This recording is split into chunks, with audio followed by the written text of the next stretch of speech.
किसका होगा राज तिलक, आप देख रहे हैं। आपके साथ मैं हूं Anjana Om Kashyap. Axis My India, India Today, exit poll के नतीजे और टेलीविजन स्क्रीन में चारों तरफ आप देख लीजिए एक एक सीट का हिसाब।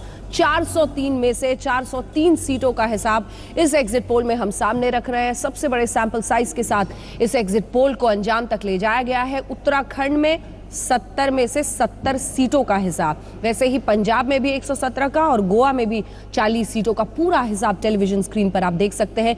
यही नहीं, इस एग्जिट पोल में एक एक सीट पर भी हम गए और जो बड़े दिग्गज थे उसको एक्सेस माई इंडिया ने जो ये एग्जिट पोल किया है, एक एक सीट पर भी अलग तरीके से एग्जिट पोल करके ये जानने की कोशिश की क्या ये दिग्गज जीतेंगे या फिर हारेंगे। और ये शायद सबसे दिलचस्प अंदाज में आप पहली बार देख रहे होंगे।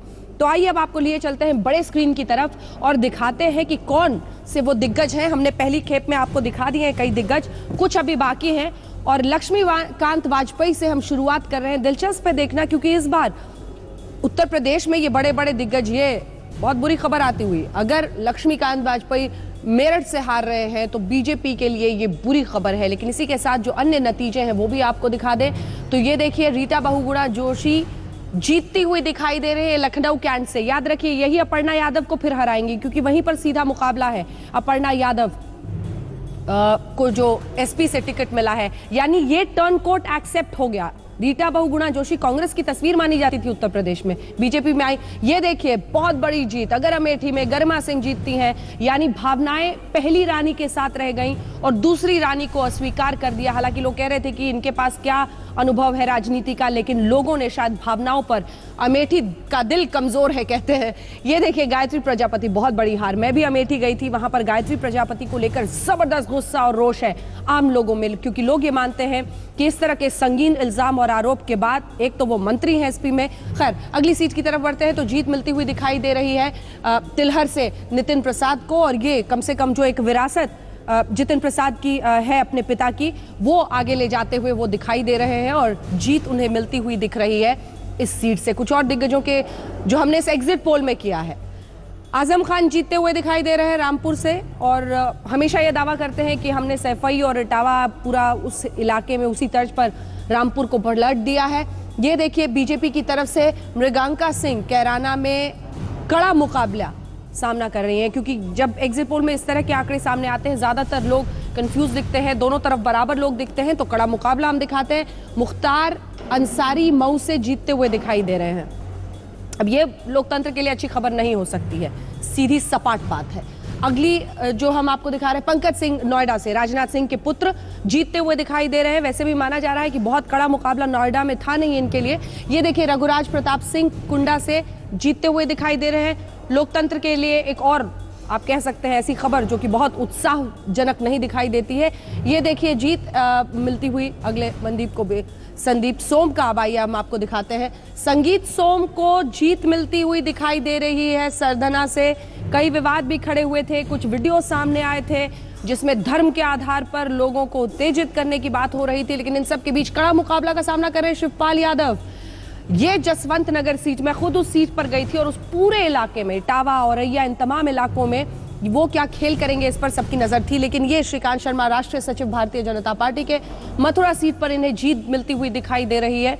और ये एक लंबे वक्त के बाद मथुरा में बीजेपी की इस तरह से विधानसभा में ये कड़ा मुकाबला सिद्धार्थनाथ सिंह का सामना कर रहे हैं इलाहाबाद पश्चिम से। और खुद सिद्धार्थनाथ सिंह कुछ देर में हमारे साथ यहाँ पर जुड़ेंगे, तो उनसे बात करना दिलचस्प रहेगा कि क्या वो कह रहे हैं इलाहाबाद पश्चिम से, अगर वो जबरदस्त मुकाबले का सामना करें। स्वामी प्रसाद मौर्य पडरौना से जीतते हुए दिखाई दे रहे हैं, तो बीएसपी के एक पूर्व कद्दावर नेता थे, अगर इनको भी जीत मिलती है, यानी टर्न कोर्ट बीजेपी में जो केशव प्रसाद मौर्य, माफ कीजिएगा, स्वामी प्रसाद मौर्य जैसे लोग हैं, रीटा बहुगुणा जोशी का आना है, वो कहीं ना कहीं लोगों ने उसको स्वीकार कर लिया। अगर ये आंकड़े जो हम आपको दिखा रहे हैं वही सही साबित होते हैं तो ये कहा जा सकता है।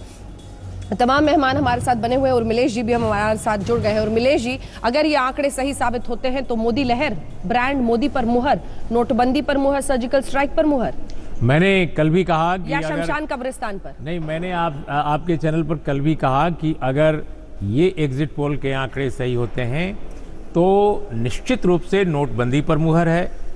मोदी जी और अमित शाह जी के चुनावी कौशल, क्योंकि अनुभव उनमें बोलता है, उसके मुकाबले अखिलेश जी बहुत ही सॉफ्ट स्पोकन, राहुल जी उनके आसपास, और दोनों लोग बहुत अच्छे कहला सकते हैं, लेकिन अनुभव के और कौशल के स्तर पर अमित शाह और मोदी जी की जोड़ी के आगे कहीं नहीं ठहरते। तो शायद इसकी जीत होगी। और कब्रिस्तान स्मशान जो आप कह रही हैं, और तमाम तरह के पोलराइजिंग जो एफर्ट्स किए गए तमाम संगठनों की तरफ से, उनकी भी जीत होगी, क्योंकि इसका मतलब जनता यही पसंद करती है। जनता डेनमार्क, फिनलैंड, स्विट्जरलैंड या उस तरह के मुल्कों की डेमोक्रेसी नहीं पसंद करती। भारत की अपनी खास डेमोक्रेसी पसंद करती है, जो दंगल करती है, जो जद्दोजहद करती है, जो तमाम तरह के डेमोक्रेटिक वैल्यूज पर उतना ध्यान नहीं देती है, जीत पर केवल ध्यान देती है, चाहे जीत जैसे भी हो।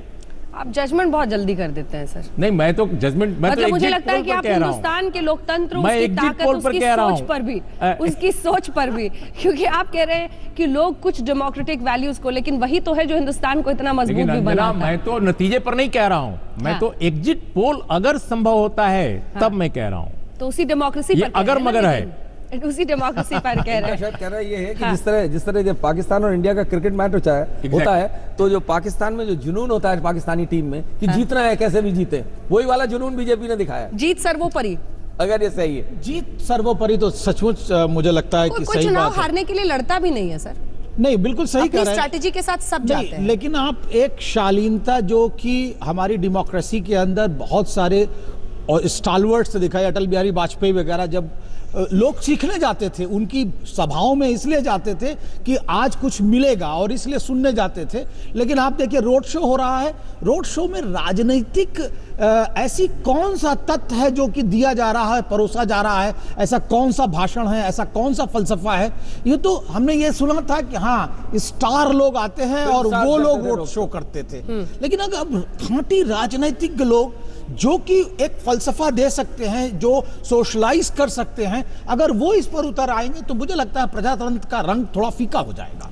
रोड शो शालीनता के खिलाफ है आपके हिसाब से? नहीं, राजनीतिक परिपक्वता के खिलाफ मुझे लगता है, क्योंकि उसके अंदर कोई राजनीतिक मैसेज नहीं है। तो उस स्ट्रैटेजी पर तो आ रही हूँ सिद्धार्थ नाथ सिंह जी भी हमारे साथ जुड़ गए हैं। तो फिर उस स्ट्रैटेजी पर आगे बढ़ते हुए बीजेपी भी और दूसरी तरफ अखिलेश राहुल की जोड़ी भी, बिल्कुल मायावती पीछे तो नहीं छूट गई अगर ये आंकड़े सही साबित होते हैं। देखिए ये जो साइलेंट वोटर मेरे साथ है, मेरा वोटर तो साइलेंट है। हाँ। मैं अखिलेश और राहुल जी के रोड शो को एक्सेप्ट इसलिए कर सकता हूं कि उन लोगों के पीछे इवेंट मैनेजर्स का हाथ है, जैसा कि आपको बताया गया कि, और वो लोग शुरुआत से कर रहे थे, तो उनके लिए एक जिसे कहना चाहिए एक्सेप्टेबिलिटी बनती है। यूथ हैं, फ्लेम्बॉयंस है, और वो हाथ हिलाएंगे तो लोग हो सकता है कि अट्रैक्ट हो जाए। लेकिन एक खांटी राजनीतिक आदमी जिसने वास्तविकता में इस पूरे भारत को हिला देने की क्षमता है, अगर वो रोड शो कर रहा है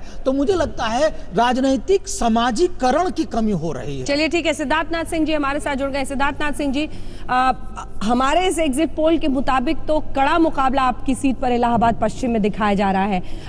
एक कमेंट तो उस पर भी, लेकिन दूसरी तरफ ये भी महत्वपूर्ण है कि जितने यहाँ पर लोग हैं उनमें से 2 लोगों का ये मानना है कि रोड शो राजनीतिक अपरिपक्वता है, और कहीं ना कहीं हम एक ऐसी दिशा में बढ़ रहे हैं जहाँ पर सिर्फ ग्लैमर और सामने आ रहे हैं फूलों की बौछार, वाराणसी गेंदा फूल, और इस सब में हम सिमट कर रह जा रहे हैं। तो वो जो एक बात होती थी पहले, वो नहीं रह गई है।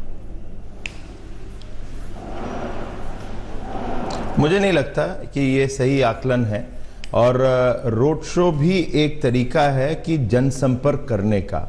हम लोग भी निकलते हैं, पदयात्रा करते हैं, तो उसमें कोई संवाद तो होता नहीं है। पदयात्रा करते हैं, खुली जीप में भी चलते हैं, अपनी अपनी कॉलोनीज में भी चलते हैं, क्षेत्र में वोट मांगते हैं, और रोड शो वही कर सकता है जो जिसके पास लोकप्रियता हो। और कहीं प्रधानमंत्री जी हैं, उनका कहीं वक्तव्य है तो विचार उनके बहुत अनेक प्रकार से लोग सुनते हैं। और आजकल हो सकता है कि आज से 20 साल पहले वो माध्यम नहीं थे, इसलिए लोगों का जो अब जो 20 साल पहले लोगों का आकलन होता था, वो आज के परिप्रेक्ष्य में वैसा आकलन वो 20 साल पुराना ही रह गया।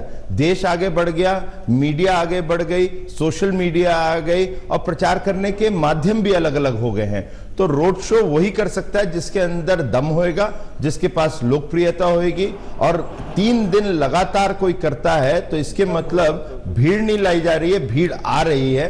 तो मुझे लगता है इसका बहुत फायदा है और ये आने वाले समय में इस प्रकार के रोड शो और टीवी डिबेट्स और ऑडियंस डिबेट्स जो होती हैं, क्लोज डोर जो होती है, उसकी महत्व और बढ़ता जाएगा, ये मेरा मानना है। ठीक है, बड़े स्क्रीन पर 2 बीजेपी के नेता दिख रहे हैं, तो इससे पहले कि कोई आरोप लगाए कि आपने एक ही पार्टी के बुला लिए हैं, हम अपने दर्शकों को बता दें कि प्रदीप जैन को 9 बजे से हमारे साथ जुड़ना था, वो नहीं आ पाए हैं, इसीलिए आपको वो नहीं दिख रहे हैं। लेकिन कोशिश हमेशा ये रहती है कि बैलेंस डिबेट हो। और खैर, यहाँ पर जो लोग बैठे हैं वो सभी अलग अलग राय रखते हैं और मतभेद काफी है, उसी से रास्ता आगे का बनता भी है। संबित जी भी मुस्कुरा रहे हैं। चलिए, सुबह मुस्कुराने वाली है आज बीजेपी के लिए।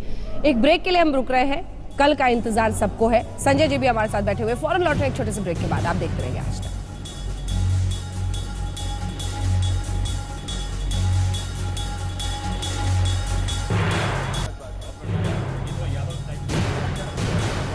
दिलचस्प तस्वीरें कानपुर से आ रही हैं, आइए वो तस्वीरें आपको दिखाते हैं, क्योंकि जीत की पूजा हो रही है यहाँ पर। कांग्रेस पार्टी के कार्यकर्ता कर रहे हैं। कानपुर की तस्वीरें दिखाइए जहाँ पर अभी से जी सोच रहे हैं पहले ही कर ले, पता नहीं कल करने को ना मिले। ये देखिए, पूजा हवन, तस्वीर किसकी पकड़ रखी है, पूजा किसकी कर रहे हैं। अब हवन है एक तरह से और कोशिश यही है कि, लेकिन ऐसी परिस्थिति क्यों आई है, क्यों ना सुना दे अपने दर्शकों को एक बार जल्दी से, फिर 10 बजे सुनाएंगे। अखिलेश यादव ने क्या कह दिया जिसकी वजह से थोड़ी चिंता इस कैंप में हो गई है, सुनिए अखिलेश ने क्या कहा। अगर आप बड़ी फाइट बीजेपी से मान रहे हैं तो क्या ये समझा जाए कि चुनाव नतीजों के बाद बसपा से गठबंधन का रास्ता बंद नहीं है? गठबंधन में नहीं, गठबंधन के लिए मैं अभी इसलिए नहीं कह सकता हूं कि हम खुद सरकार में बनाने जा रहे हैं, और जो बहुजन समाज पार्टी के नेता हैं उनको मैंने एक रिश्ते से हमेशा सम्मान दिया है। तो ये स्वाभाविक है, लोग ये मानेंगे कि अगर कहीं कमी होगी तो हम बहुजन समाज पार्टी के साथ ना चले जाएं या बहुजन समाज पार्टी का सहयोग ना ले लें। ये बात अभी कहना मुश्किल है, लेकिन मैं ये कहता हूँ हमारी और कांग्रेस, समाजवादी और कांग्रेस का बहुमत आने वाला है, बहुमत के साथ सरकार बनेगी। जी, कई श्रोता ये सवाल कर रहे हैं, तो आपने फेसबुक लाइव है तो दर्शक भी हैं, कई ने ये सवाल हमसे किया है, आपने अभी तक गठबंधन को लेकर जो हमारे जितने भी सवाल हैं स्पष्ट जवाब नहीं दिया है, तो क्या ये माना जाए कि आप संभावना से इनकार नहीं कर रहे हैं, जरूरत पड़ेगी जिससे मिलेगा साथ लेंगे? मैं अभी भी कहना चाहता हूं, मेरा मानना है कि समाजवादी पार्टी को किसान, महिलाओं ने और नौजवानों ने समर्थन दिया है। बीजेपी कोई काम नहीं बता पाई है, परिस्थितियां क्या बनेंगी वो तो वोट के बाद पता लगेगा, खुल जाएगा। समाजवादी और कांग्रेस दोनों ही को अच्छी सीटें जीतना नहीं, अकेले ही सरकार बनाएंगे। हाँ, अगर सरकार के लिए जरूरत पड़ेगी तो देखिए, कोई नहीं चाहेगा कि उत्तर प्रदेश में राष्ट्रपति शासन लागू हो, बीजेपी रिमोट कंट्रोल से उत्तर प्रदेश को चलाए, तो ये तो कोई नहीं चाहेगा। रिमोट कंट्रोल बहाना है, मायावती की तरफ निशाना है, लेकिन निशाना नहीं, दरअसल एक बहाना उनकी तरफ आगे बढ़ने का। लेकिन ये क्यों उन्होंने किया है, इसके बड़े राजनीतिक मायने निकाले जा रहे हैं। क्या अपरिपक्वता है, जल्दबाजी कर दी, जो 11 को होना था आज ही कर दिया। लेकिन हम आपको दिखा रहे हैं यूपी की एक एक सीट का एग्जिट पोल अपने टेलीविजन स्क्रीन पर। जो आप आंकड़े देख रहे हैं, एग्जिट पोल में हम एक एक सीट का हिसाब आपको दे रहे हैं, क्योंकि हम एक एक सीट तक पहुंचे हैं इस एग्जिट पोल में, Axis My India, India Today exit poll के जरिए। स्क्रीन पर देखते रहिए, 403 मतलब 403 सीट उत्तर प्रदेश के, ऐसा ही तमाम राज्यों में। फौरन लौट रहे हैं तमाम मेहमान बने हुए हैं, आप देखते रहिए आज तक।